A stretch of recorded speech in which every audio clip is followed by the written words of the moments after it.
Hello students and welcome to the online classes of Sunrise Academy. In this video lecture we will discuss the question answer of chapter number 1, the portrait of a lady. As we have already discussed this chapter in our live classes, so in this video we will cover question and answer, यानी कि हम portrait and lady के question and answer को इस video में देखेंगे. ठीक है, तो देखो फर्स्ट क्वेश्चन है आपके the 3 phases of the author's relationship with his grandmother before he left the country to study abroad. यानी कि 3 फेज़ बताने हैं आपको. कौन से 3 फेज़? जब ऑथर अब्रॉड गया था पढ़ने उससे पहले के 3 फेजेस आपको बताने हैं. तो देखो आप कभी भी इस टाइप के आंसर लिखो तो आप ये चीज़ क्वेश्चन से एक बार उठा के लिखा करो.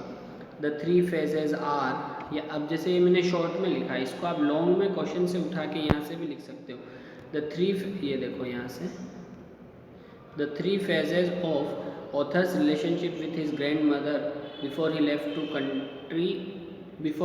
country to study abroad are. तो इससे क्या होता है आपका एक थोड़ा क्वेश्चनिंग का आंसर भी एक लेवल अच्छा लगता है आपको. जो एग्जामिनर कॉपी चेक करता है तो उसको पसंद भी ये चीज़ आती है. तो 3 phases आप डायरेक्ट ऐसे भी लिख दो. आप कौन कौन से थे? देखो फर्स्ट है आपके चाइल्डहुड में क्या, when he was living in village and grandmother took care of him. यानी कि जब वो विलेज में रहते थे चाइल्डहुड में, बचपन में लेखक के, तब लेखक की दादी ही उसकी टेक केयर करती थी, उसका ध्यान रखती थी. देन बॉयहुड में क्या हो गया कि वो सिटी में शिफ्ट हो गए और वहाँ पर उसकी ग्रैंडमदर अब उसकी हेल्प स्टडी में नहीं कर सकती थी. ये सब चीज़ें हमने लेसन में पढ़ा. तो बॉयहुड में क्या हो जाएगा, when he was shifted in the city where grandmother could not help him in his study. जैसे कि मैंने बताया कि उसकी स्टडी में ग्रैंडमदर उसकी हेल्प नहीं कर सकती. यूथ में क्या होता है, फिर उसको सेपरेट कमरा दे दिया जाता है. तो उनका जो कॉमन लिंक था, पहले तो देखो गांव में एक ही कमरे में रहते थे, साथ रहते थे, अब वो जो कॉमन लिंक था वो टूट गया. तो when he was given a room of his own the common link of friendship was snapped.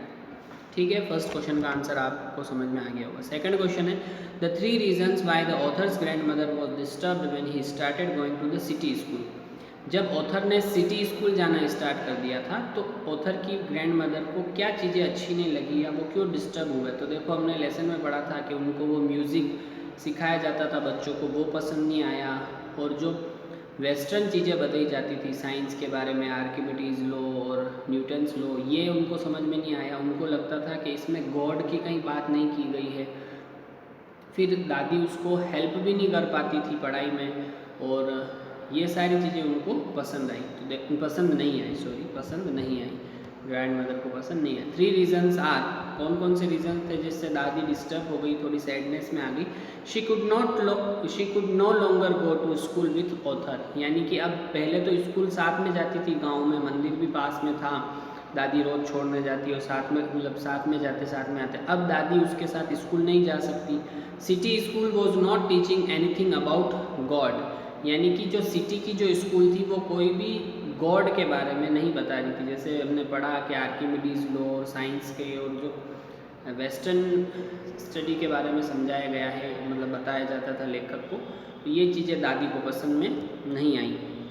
She was against the teaching of music in the school and her grandmother was not in favour of music. यानी कि उनको जो music सिखाया जाता था, जैसे लेखक घर आके बताता था आज हमको म्यूज़िक सिखाया गया, तो उस म्यूज़िक सिखाने को उसकी ग्रैंडमदर क्या है, पसंद नहीं करती थी. उनका क्या मानना था ये कि ये एक सभी लोगों के लिए म्यूज़िक नहीं बना है. नेक्स्ट है आपके third question 3 ways in which the author's grandmother spent her days after he grew up. यानी कि 3 तरीके बताने हैं जिसमें ऑथर की ग्रैंडमदर अपना टाइम स्पेंड करती थी.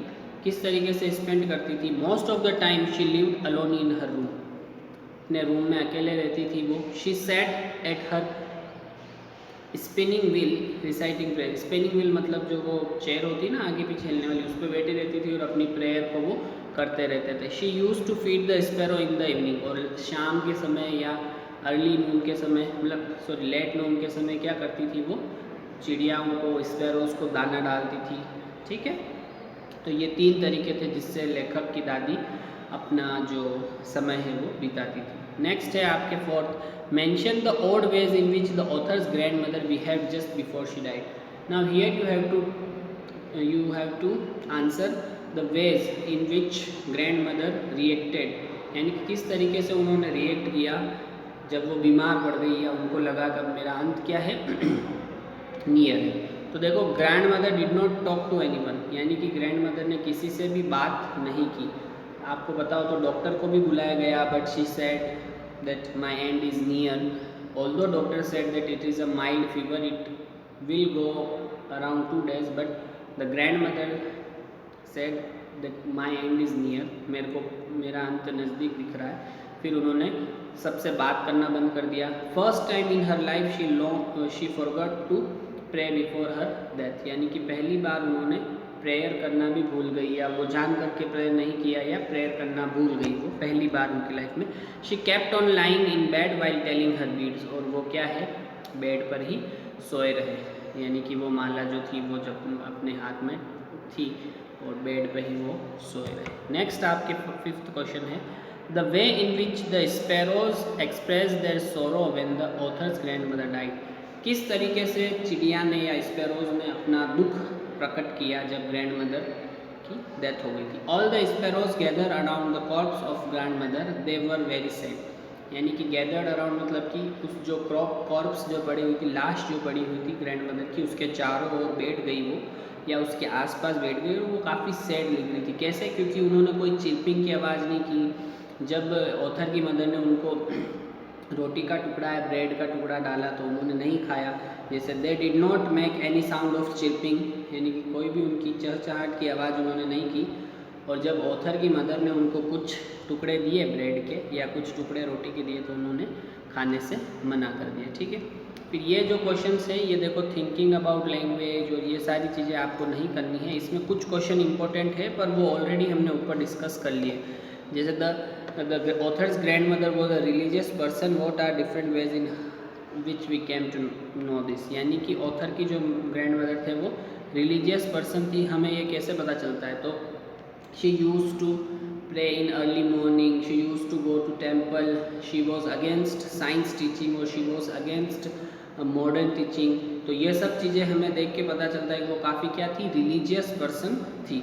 फिर है कि ग्रैंड मदर और ऑथर का रिलेशन कैसे था और उसको डिस्क्राइब करो। जैसे describe the changing relation between the author and his grandmother, did their feelings for each other change, यानी कि ऑथर और ग्रैंड मदर का रिलेशन कैसे चेंज हुआ और क्या रिलेशन चेंज होने के साथ उनकी फीलिंग भी चेंज हो गई क्या? तो नो, फीलिंग उनकी चेंज नहीं हुई थी। Their relation change when author and his grandmother shifted to city, when grandmother could no longer help him in his study, he was unable to go to school with him, she was unable to go to school with him, she was against music teaching, she did not like author to go abroad, यानी कि जब authors going abroad, यानी कि जब author जो abroad जा रहा था वो भी उसे समझ में नहीं आया, अच्छा नहीं लगा, और म्यूज़िक टीचिंग भी समझ में नहीं आई। तो ये सारी चीज़ें हमने ऑलरेडी ऊपर डिस्कस कर ली है।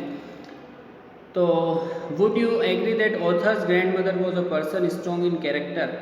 If yes, give instance that show this. क्या आपको लगता है कि ऑथर की जो ग्रैंड मदर थी वो काफ़ी स्ट्रॉन्ग कैरेक्टर की थी? बिल्कुल थी, क्योंकि उन्होंने शहर में जाने के बाद कभी किसी चीज़ की शिकायत नहीं की। Even when author was going to abroad she did not cry, वो उन्होंने क्राई भी नहीं किया, मतलब रोए भी नहीं, और जब वापस आए तब भी वो कोई इमोशन नहीं दिखाया।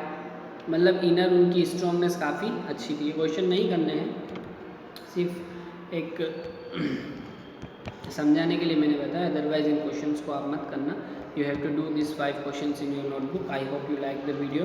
Till then bye, take care, have a nice day.